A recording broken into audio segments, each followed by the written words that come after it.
ثم تردون إلى عذاب عظيم আল্লাহ সুবহানাহু ওয়া তাআলা বলেন, আমি তোমাদেরকে অচিরে বারবার মারব, বারবার তোমাদেরকে মারব। সুম্মা তুরাদ্দুনা ইলা আযাবিন আযীম, এবং তোমাদেরকে মহা কঠিন শাস্তির দিকে তোমাদেরকে নিয়ে যাওয়া হবে। আল্লাহ তাআলা এখানে দুইটি বিষয় তিনি আলোকপাত করেছেন।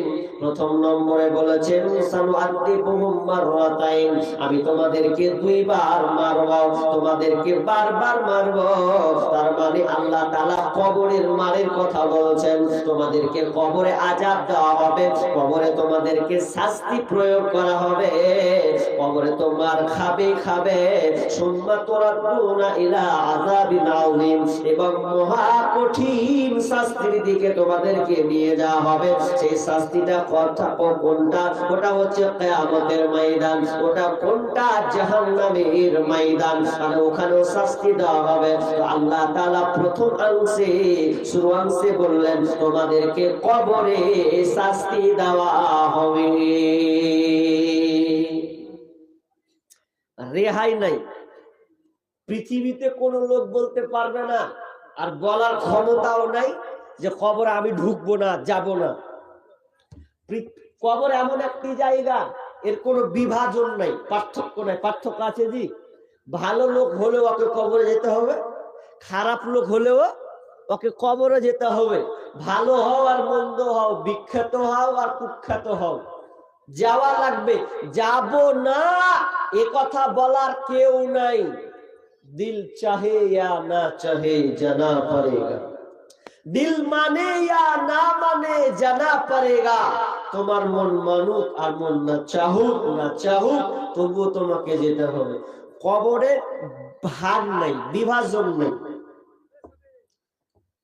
আমাদের পূর্বে যতজন মারা গিয়েছে সকলকে কবরে পাড়ি দিতে হয়েছে। এবার একটা প্রশ্ন করতে পারেন, মাওলানা আপনি বললেন সকলকে কবরে ঢুকতে হবে, এটা কেমন করে? যে মানুষ যে পৃথিবীতে আছে, হিন্দু আছে, খ্রিস্টান আছে, বৌদ্ধ আছে, জৈনরা সবাই তো আছে, এরা তো সবাই মাটি দেয় না। হিন্দু যারা আছে ওরা তো পুড়িয়ে দেয়, হিন্দু যারা আছে অনেকে পানিতে ভাসিয়ে দেয়। তো ওদের কবর কিভাবে হলো? ওই জন্য বিশ্বনবী বলছেন এদের দ্বিতীয় নাম দেওয়া হয়েছে বারজাখ। বারজাখ বিশ্বনবীর ভাষা, কবরকে বারজাখ বলা হয়েছে। বারজাখ মানে মৃত্যুর পরের স্থান, মরার পরের স্থানকে বারজাখ বলা হয়। তার মানে একটা লোকে যদি বাঘে খেয়ে নেয় আর বডিটা যদি আপনি না পান, লাশ যদি আপনি খুঁজে না পান, ওটাই তার কবর হয়ে যাবে। যদি কোনো মানুষকে নদীতে ভাসিয়ে দেওয়া হয়, লাশটাকে যদি খুঁজে না পাওয়া যায়, ওটাই তার কবর হবে। যদি কোনো মানুষকে পুড়িয়ে ছারখার করে দেওয়া হয়, ওটাই তার কবর হবে। কারণ বারজাখী জীবন বলা হয়েছে। তার মানে কবর থেকে কেউ রেহাই পাবে না। ভালো করে শুনেন একটু, কবরে সবাইকে থাকতে হবে। আচ্ছা, জান্নাতে কি সবাই যাবে? হাজি, জান্নাতে সবাই যাবে? যাবে না। কারা যাবে? ভালো লোক জান্নাতে যাবে, তাই তো? আর কি বলছে? জাহান্নাম মানে আগুন। আচ্ছা, জাহান্নামে কি সবাই যাবে না? কারা যাবে? যারা মন্দ লোক, খারাপ লোক, তারা জাহান্নামে যাবে। তাহলে জান্নাতের গ্রুপ আছে, জাহান্নামের গ্রুপ আছে, কিন্তু কবরে গ্রুপ আছে জি নাই। সবাই ঘুমাও, সবকে সাথ নিতে হবে। তাহলে জাহান্নামের গ্রুপ কেমন গ্রুপ? জান্নাতে সবকিছু থাকবে না, জান্নাতে সবকিছু থাকবে না। জাহান্নামীরা যখন জাহান্নামে যাবে চিৎকার করবে আল্লাহ,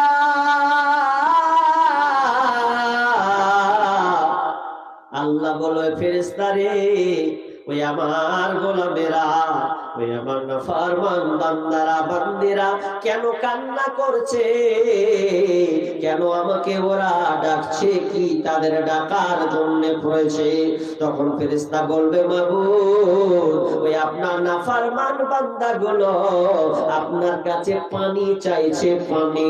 জাহান্নামে কোনো পানি তো দূরের কথা, লা ইয়াযুকুনা ফিহা বারদান ওয়ালা সারাবা, সেখানে ঠান্ডা পানি চিকতে দেওয়া হবে না, ঠান্ডা পানি তো দূরের কথা, ইল্লা হামিমা ওয়া গাসসাকা, তাদেরকে রক্ত আর ভুজ পান করতে দেওয়া হবে। যারা জাহান্নামে যাবে আল্লাহ বলবে যা যা, ওদেরকে শারাব নয়, ওদের শারাবটা কোনো ঠান্ডা পানি নয়, কোনো মধু নয়, কোনো আপনার কোনো দুধ নয়, এদেরকে দেওয়া হবে রক্ত আর ভোজ, তারা কোনোদিন খেতে পারবে না। শুধু তাই নয়, তাফসীরে এসেছে জাহান্নামীরা পানি দেখে বলবে এখন মনে হয় পানি পেলাম। পানি যখন পূর্বে উপর থেকে পানি নামবে তার বুকের মধ্যে বুলেটের মতন গুলি লাগবে, উপর থেকে লাগবে, একটাও টিকতে পারবে না, গরম গরম করে পানি পড়বে, সব রক্ত শরীরটা যেন মমির মতন গলে যাবে। জাহান্নামীরা জাহান্নামে চিৎকার করবে, এদের কোনো লাভ হবে না। সেমনি ভাবে জান্নাতে সবাই যাবে না, ভালো লোক জান্নাতে যাবে। দুনিয়াতে যারা আল্লাহকে ভয় করে পুরো জীবনকে চালিয়েছে, নবীর তরিকা অনুযায়ী চলেছে, তারা কেবল জান্নাতে যাবে। আর জান্নাতে কিন্তু সব জিনিস পাওয়াও যাবে না। কেমন কথা বলি? সব জান্নাতে সব পাবো না মানে?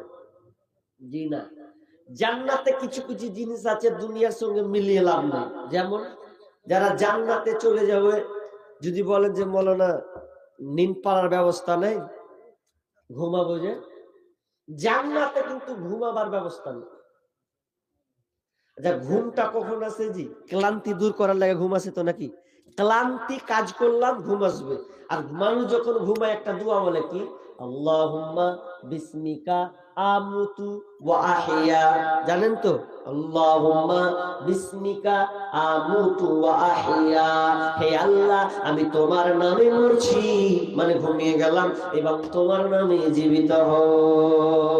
তাহলে ঘুমটাকে মরণ বলা হয়েছে। জান্নাতে যখন সব চলে যাবে কিনা, তো ঘুম হবে না। আল্লাহ রাসূল জান্নাতের বর্ণনা দিয়েছেন, এই জান্নাত, এই জান্নাত, এই থাকবে, এই থাকবে, সেই থাকবে। একটা সাহাবী, অনেক দেখবেন মুসল্লি আছে, মসজিদের জুমার নামাজ পড়তে গিয়ে খালি কি যে খুতবা দিচ্ছে শুনে না, খালি ঢুলছেন করে। তার মানে আদগান অনেক দেখা যায় এমন করে ঢুলছে, ওয়ামা অনেক সময় ইমাম সাল মানে কি খুতবা শেষ করে দিয়ে নামাজে দাঁড়াচ্ছে, তাকবীর, এরপরে ওকে যখন হুড়া মারছে তখন উঠে নাও। তার মানে ও মসজিদে গিয়ে আরামসে নিন পারে, এরকম মুসল্লি নাই আছে। তো একজন সাহাবী মাজলিসে আল্লাহ রাসূলের ভাষণ শুনছেন, জান্নাতের ভাষণ। তো জান্নাতের ভাষণ শুনতে শুনতে শুনতে ঘুমের ঘরে বলছে, বিশ্বনবী জান্নাতের বর্ণনা করতে গিয়ে সাহাবী বলছেন, ইয়া রাসূলুল্লাহ জান্নাতে কি ঘুমাবার ব্যবস্থা নেই? ঘুমের তোলে ঘুমের কথা বলছে জি, তো ঘুমের ব্যবস্থা কি থাকে জি? হুঁশ থাকে তো না। জান্নাতে ঘুমাবার ব্যবস্থা নাই। কেন নেই?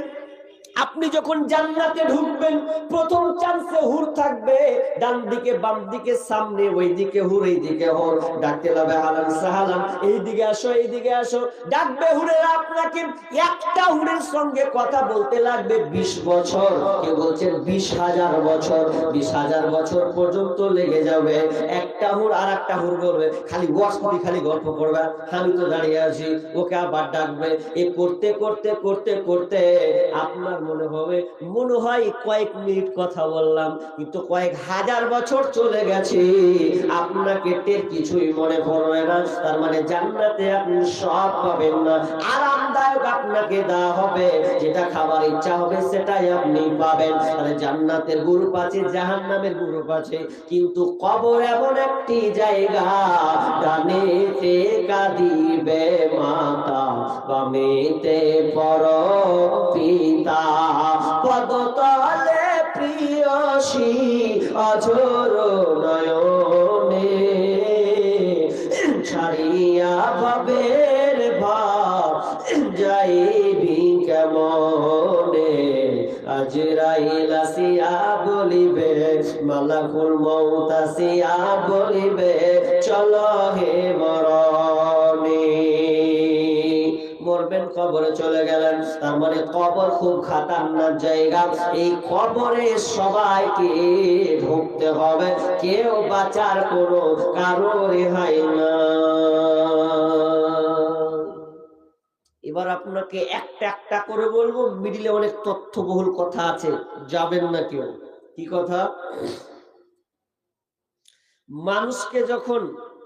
মানুষ যখন লাশ মৃত্যুবরণ করবে তখন মানুষকে কোথায় রাখবে কবরে রেখে আসবে কেউ বাড়তে রাখবে না তো দুর্গন্ধ ছড়াবে তো বারা ইবনে আজিব রাদিয়াল্লাহু তাআলা আনহু তিনি বর্ণনা করছেন লম্বা হাদিস বলছি আপনাকে একটু ধৈর্য ধারণ করুন খালি শুনতে হবে আপনাকে কি যখন লাশ কবরে রাখা হয় মানুষ যখন মারা যায় তার আগে বিশ্বনবীর হাদিসটা বলে দিই বারা ইবনে আজিব প্রথমটা বলবো তারপরে দ্বিতীয়টা কি আল্লাহ রাসূল এক আনসারী সাহাবীর জানাজায় গিয়েছেন জানাজায় শরীক হবেন তো সঙ্গী সাথী সাহাবীরা পর্যন্ত গেছেন তো সাহাবীরা যাচ্ছেন তো এখন ওই আনসার সাহাবীর কবর খোঁড়া কমপ্লিট হয়নি তো আল্লাহ রাসূল বসতে বসতে এমন ভাবে বসে আছেন মনে হয় যেন মাথার উপরে পাখি বসে আছে স্তব্ধ অবস্থায় কোনো কথা নাই কোনো নড়াচড়া নাই এখনো ওই আনসার সাহাবীর কবর খোঁড়া হয়নি